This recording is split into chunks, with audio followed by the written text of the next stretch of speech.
اعوذ باللہ من الشیطان الرجیم بسم اللہ الرحمن الرحیم الحمد للہ رب العالمین والصلاة والسلام علی رسولہ الکریم وعلی اہل بیتہ الطیبین الطاہرین المعصومین اما بعد قال اللہ الحکیم فی قرآنہ الکریم بسم اللہ الرحمن الرحیم قل ان الفضل بید اللہ یؤتیہ من یشاء واللہ واسع علیم اللہم صلی علی محمد وآل محمد۔ قرآن کریم فرقان حمید میں اللہ کے رسول کو حکم ہوا کہ اللہ کے رسول آپ کہہ دیجئے کہ فضل اللہ کے ہاتھ میں ہے اور یہ جسے چاہے اسے عطا کرتا ہے۔ اور اسی قرآن سے ہمیں اندازہ ہوتا ہے کہ اللہ نے مختلف انبیاء کے اوپر فضیلت عطا کی، مختلف ایام کو، مختلف راتوں کو، مختلف ساعتوں کو مختلف ایام کے اوپر فضیلت عطا کی۔ اسی طریقے سے زمین کے مختلف حصوں کو دوسرے حصوں کے اوپر فضیلت عطا کی کہ تلک الرسل فضلنا بعضهم علی بعض، کہ بعض رسولوں کو ہم نے بعض رسولوں کے اوپر فضیلت عطا کی۔ اسی طریقے سے مختلف ایام مختلف فضیلت رکھتے ہیں کہ لیلۃ القدر خیر من الف شہر، کہ تمام راتیں برابر نہیں ہیں بلکہ جو قدر کی رات ہے یہ 1000 مہینوں سے زیادہ بہتر ہے، یعنی خدا نے اس کو ایک خاص فضیلت عطا کی۔ اسی طریقے سے مختلف زمینیں اور زمین کے مختلف حصے مختلف قسم کی فضیلت رکھتے ہیں کہ حضرت موسیٰ جب وادی مقدس پہ آئے تو کس انداز سے ارشاد ہوا کہ فخلعنا علیک انک بالوادی المقدس طویٰ، اے موسیٰ اپنے نعلین کو اتار دیں، آپ جو ہیں وادی مقدس میں داخل ہو چکے ہیں، وادی مقدس طویٰ میں داخل ہو چکے ہیں۔ یعنی اندازہ ہوا کہ مختلف زمین کے حصے برابر نہیں ہیں، مختلف ایام برابر نہیں ہیں اور مختلف انبیاء برابر نہیں ہیں۔ یہیں سے جس عنوان کو آپ کے سامنے پیش کرنے کا ارادہ کیا وہ یہ کہ روزہ عاشور کی خاصیت اور روزہ عاشور کی وہ فضیلت اور وہ مقام کہ جو خاص ہے روزہ عاشور سے، جس میں دوسرے ایام اس کے ساتھ شریک کار نہیں ہیں بلکہ ایک خاص اہمیت ہے روزہ عاشور کی۔ اور اسی سلسلے میں مختلف روایات ہیں جو اس بات کی جانب اشارہ کرتی ہیں کہ روزہ عاشور کو باقی ایام جیسا نہ سمجھا جائے بلکہ اس کی ایک خاص اہمیت ہے اور اس کو باقی ایام سے نہ ملایا جائے۔ اور کئی ایک روایات ہیں، کچھ روایت آپ کی خدمت میں پیش کروں گا۔ پہلی روایت جو انتہائی مشہور و معروف ہے اس باب میں، اور وہ ہے امام حسن علیہ السلام سے روایت کہ جب آپ کا آخری وقت تھا، اور یہ وہ روایت ہے کہ کئی مقاتل میں آپ کو مل جائے گی جہاں بھی امام حسن علیہ السلام کے علماء مصائب بیان کرتے ہیں، مصیبت کا ذکر کرتے ہیں، وہاں اس روایت کو بھی ذکر کیا جاتا ہے کہ جب امام حسن کا آخری وقت تھا اور زہر کی وجہ سے خون کی الٹیاں آ رہی تھیں جس کے اندر جو ہے وہ جگر کے ٹکڑے آ رہے تھے تشت میں، تو آقا حسین برابر میں بیٹھے ہوئے گریہ کر رہے تھے۔ تو اس موقع پہ امام حسن نے امام حسین علیہ السلام کو دیکھ کے ایک جملہ کہا، اور وہ کیا کہ لا یومک یومک یا ابا عبداللہ، کہ اے ابا عبداللہ آپ کے دن جیسا دن کوئی نہیں ہے، یعنی جیسی مصیبت روزہ عاشور کی ہے ایسی مصیبت کسی دن کی نہیں ہے۔ اسی طریقے سے امام سجاد علیہ السلام بیان کرتے ہیں کہ لا یومک یوم الحسین، دیکھو کسی دن کو روزہ عاشور جیسا قرار نہ دینا، کسی دن کو امام حسین کا دن جیسا نہ سمجھنا، اس کا اپنا خاص مقام ہے کہ لا یوم کا یوم الحسین، دیکھو جیسا امام حسین کا دن تھا علیہ السلام ایسا کسی کا دن نہیں تھا۔ کہ مصیبت کا عالم کیا تھا کہ اس دلفا علیہ 30,000 رجل، کہ 30,000 لوگوں نے لشکر کشائی کی امام حسین کے اوپر، یزعمون انہم من هذه الامہ، اور ظلم کی انتہا تو یہ کہ یہ اپنے آپ کو امام حسین کے اوپر حملہ کرتے ہوئے بھی یہ سمجھتے تھے کہ اس امت سے ہیں، اور اس کے اوپر مزید ظلم یہ کہ کل یتقرب الی اللہ عز وجل بدمہ، کہ یہ سب کے سب امام حسین کا قتل کرتے ہوئے یہ گمان کر رہے تھے کہ اس کے ذریعے سے قربت الہی حاصل کی جائے گی۔ عجیب مقام ہے کہ تمام کے تمام امام حسین کے خون کے ذریعے سے اللہ سے قربت حاصل کر رہے تھے، یعنی کتنا، اور اس کو نیک کام سمجھ رہے تھے۔ تو یہ انتہائی مصیبت کا دن۔ اسی طریقے سے ایک اور روایت ہے اور روایت ہے عبداللہ ابن فضل ہاشمی سے، علل الشرح میں اس روایت کو نقل کیا، بیان کرتے ہیں قلت لابی عبداللہ جعفر ابن محمد الصادق علیہ الصلاۃ والسلام کہ امام صادق کی خدمت میں حاضر تھا، امام سے میں نے ایک سوال کیا کہ یبن رسول اللہ کیف صار یوم عاشورا یوم مصیبت و غم و جزع و بقاء دون الایام الذی قبض منہ رسول اللہ صلی اللہ علیہ وآلہ، کہ اے یبن رسول خدا، کیا وجہ ہے کہ روز عاشور سب سے زیادہ مصیبت کا دن ہے، روز عاشور غم کا دن ہے، روز عاشور رونے کا دن ہے، جبکہ باقی ایام کہ جن کے اندر اللہ کے رسول اس دنیا سے رحلت فرمائے وہ اس طریقے سے مصیبت کا دن نہیں ہے جس طریقے سے روز عاشور کی مصیبت ہے، وہ بھی مصیبت کا دن ہے، وہ بھی رونے کا دن ہے، وہ بھی بقا کا دن ہے، لیکن دونوں ایام برابر نہیں ہیں، اور جس طریقے سے روز عاشور کی مصیبت ہے اس طریقے سے اس دن کی مصیبت نہیں ہے۔ یہاں سے ایک بات سمجھ میں آتی ہے کہ یہ روز عاشور کو اس انداز سے منانا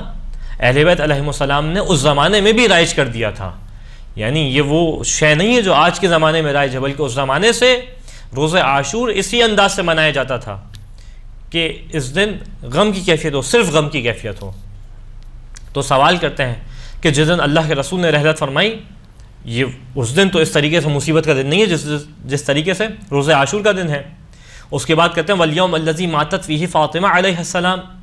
جس دن جناب سیدہ اس دنیا سے رخصت فرمائی وہ بھی دن اس طریقے سے مصیبت کا دن نہیں ہے جس طریقے سے روز عاشور کی مصیبت ہے۔ والیوم الذی قتل فیہ امیر المؤمنین علیہ السلام والیوم الذی قتل فیہ الحسن علیہ السلام بالسم، اسی طریقے سے جس دن امیر کائنات اس دنیا سے قتل کیے گئے تو اس دن بھی مصیبت کا دن ہے، لیکن اس طریقے سے مصیبت کا دن نہیں ہے جس طریقے سے روز عاشور کی مصیبت ہے۔ اسی طریقے سے جس دن امام حسن علیہ السلام کو قتل کیا گیا زہر کے ذریعے سے، اس دن تو اس طریقے سے مصیبت نہیں منائی جاتی جس طریقے سے روز عاشور مصیبت منائی جاتی ہے۔ تو اے ابن رسول اللہ کیا وجہ ہے کہ ان ایام کو اس طریقے سے نہیں منایا جاتا جس طریقے سے روز عاشور کو منایا جاتا ہے؟ تو جواب امام نے ارشاد فرمایا کہ ان یوم الحسین علیہ السلام اعظم مصیبتا من جمیع سائر الایام، دیکھو یہ امام حسین کی جو مصیبت کا دن ہے جو روز عاشور ہے اس کو کسی اور دن سے نہ ملانا، مفہوماً یہ بیان کر رہے ہیں، بلکہ کیا ہے اس کی مصیبت تمام ایام کی مصیبت سے سب سے زیادہ ہے، یہ معمولی دن نہیں ہے۔ وذالک ان اب امام نے وجہ بیان کی کہ کیا وجہ ہے، وذالک ان اصحاب الکساء الذی کانوا اکرم الخلق علی اللہ تعالی کانوا خمسہ، کہ دیکھو اس کی وجہ یہ ہے کہ اصحاب کساء کہ جس دن آئے تطہیر نازل ہوئی چادر کے نیچے جو افراد تھے یہ 5 افراد تھے، اور یہ کائنات میں اور خلق الہی میں سب سے زیادہ مقرب ترین افراد تھے، ان سے زیادہ تقرب الہی کوئی نہیں رکھتا تھا اور خدا کے قریب ان سے زیادہ کوئی نہیں تھا۔ فلما مضى منهم النبی صلی اللہ علیہ وآلہ، لیکن ان میں سے جب اللہ کے نبی رخصت ہوئے تو بقي امیر المؤمنین و فاطمہ والحسن والحسین علیہم السلام، اللہ کے نبی کے جانے کے بعد 4 ہستیاں تھیں جو دنیا میں باقی رہیں، مولا کائنات باقی رہے، جناب سیدہ باقی رہیں، امام حسن و حسین علیہم السلام باقی رہے، یہ ہستیاں باقی نہیں، اللہ کے رسول چلے گئے۔ تو اب اس کے بعد امام فرماتے ہیں فَقَانَ فِيهِمْ لِلنَّاسِ عَدَاءٌ وَصُلْوَةٌ، جب یہ 4 ہستیاں باقی تھیں تو لوگ ان ہستیوں کے ذریعے سے صبر کرتے تھے، ان ہستیوں کے ذریعے سے لوگوں کو تسلی ملتی تھی کہ اللہ کے رسول چلے گئے لیکن یہ 4 ہستیاں باقی ہیں۔ اس کے بعد فرماتے ہیں فَلَمَّا مَضَتْ فاطمہ علیہ السلام كَانَ فِي امیر المؤمنین والحسن والحسین للناس عَدَاءٌ وَصُلْوَةٌ، کہ جب جناب سیدہ نے اس دنیا سے رحلت فرمائی تو اس کے بعد مولا کائنات علیہ الصلاۃ والسلام، امام حسن علیہ الصلاۃ والسلام اور امام حسین علیہ الصلاۃ والسلام باقی تھے، ان کو دیکھ کے لوگوں کو صبر آتا تھا، ان کو دیکھ کے لوگوں کو تسلی ملتی تھی کہ ابھی اصحاب کساء میں سے یہ 3 افراد باقی ہیں۔ اس کے بعد فرماتے ہیں فَلَمَّا مَضَى مِنْهُمْ امیر المؤمنین علیہ الصلاۃ والسلام، اور اس کے بعد جب امیر کائنات اس دنیا سے رخصت ہوئے تو کان للناس فی الحسن والحسین عَدَاءٌ وَصُلْوَةٌ، تو امیر کائنات تو چلے گئے تھے لیکن امام حسن امام حسین کو دیکھ کے لوگوں کو تسلی ملتی تھی اور ان کو دیکھ کے لوگوں کو ایک صبر آتا تھا کہ اب کم از کم یہ تو موجود ہیں۔ اس کے بعد فرماتے ہیں کہ فلما مضى الحسن علیہ السلام کان للناس فی الحسین عداء و سلوہ، اور جب امام حسین اس دنیا سے رخصت ہوئے تو اب امام حسن اس دنیا سے رخصت ہوئے تو امام حسین کو دیکھ کے لوگوں کو تسلی ملتی تھی، ان کو دیکھ کے صبر آتا تھا. ہاں لیکن جب امام حسین کا وقت آیا کہ فلما قتل الحسین علیہ السلام لم یکن بقی من اہل الکساء احد للناس فیہ بعدہ عداء و سلوہ،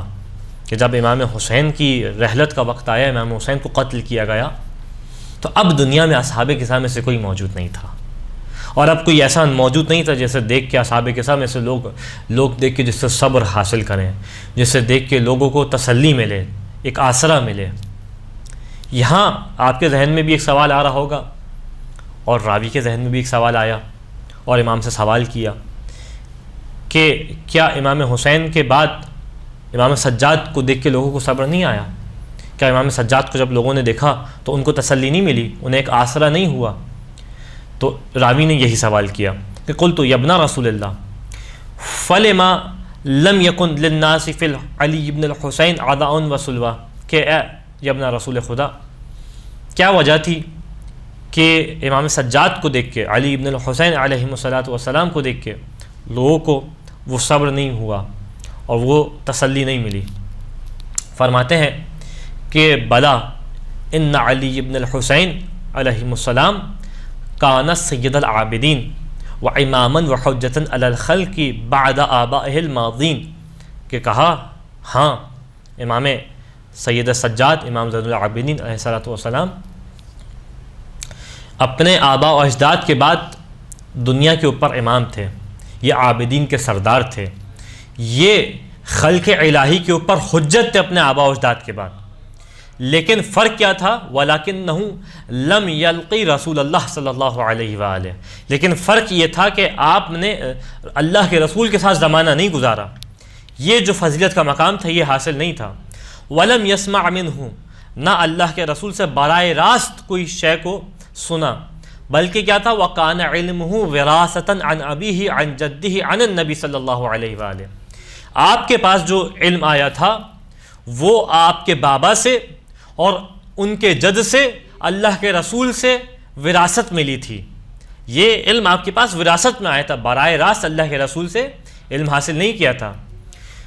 وَقَانَ امیر المؤمنین علیہ السلام وفاطمہ والحسن والحسین علیہم السلام قد شاہدہم الناس مع رسول اللہ صلی اللہ علیہ وآلہ. لیکن باقی کی کیفیت کیا تھی؟ باقی سب کے اصحاب کسا کی کہ مولا کائنات جناب سیدہ امام حسین علیہ السلام، ان کو لوگوں نے اللہ کے رسول کے ساتھ مشاہدہ کیا تھا اور اللہ کے رسول کے ساتھ ان کو دیکھا تھا. اور کیفیت کیا تھی؟ فی احوال فی ان یتوالا فکانوا متى نظروا الى احدهم منهم تذکروا حالہ مع رسول اللہ صلی اللہ علیہ وآلہ، کہ جب بھی لوگ ان کو اللہ کے ان کی جانب دیکھتے تھے اور ان ہستیوں کی جانب نگاہ کرتے تھے، ان کو فوراً وہ منظر یاد آتا تھا کہ چار ہستیاں کس انداز سے اللہ کے رسول کے ساتھ ہوا کرتی تھیں،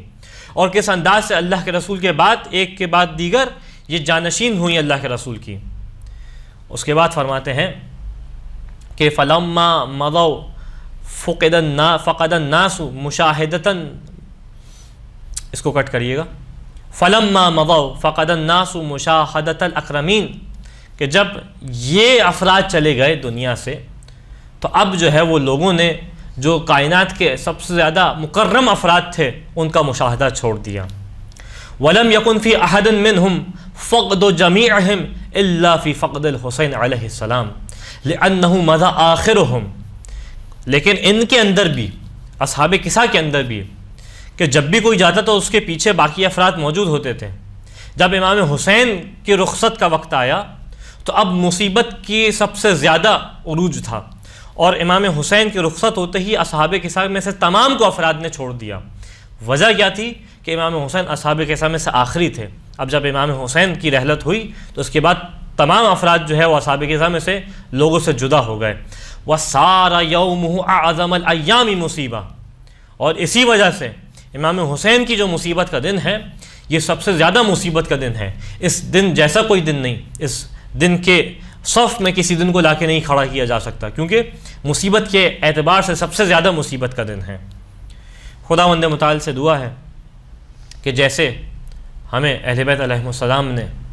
ان ایام کی فضیلت کو بیان کیا ہے، ہم اس کو اسی انداز سے باقی رکھیں، اس کے اوپر اسی انداز سے عمل پیرا ہوں، اور خداوند متعال سے دعا ہے کہ زیادہ سے زیادہ ہمیں امام حسین کے اوپر آنسو بہانے کی توفیق عطا فرما۔ تجھے امام حسین کے دن کی مصیبت کا واسطہ حضرت حجت قائم آل محمد کے ظہور میں تعجیل فرما، ہمیں ان کے انصار و اعوان میں شامل ہونے کی توفیق عطا فرما۔ وآخر الدعوان الحمد للہ رب العالمین۔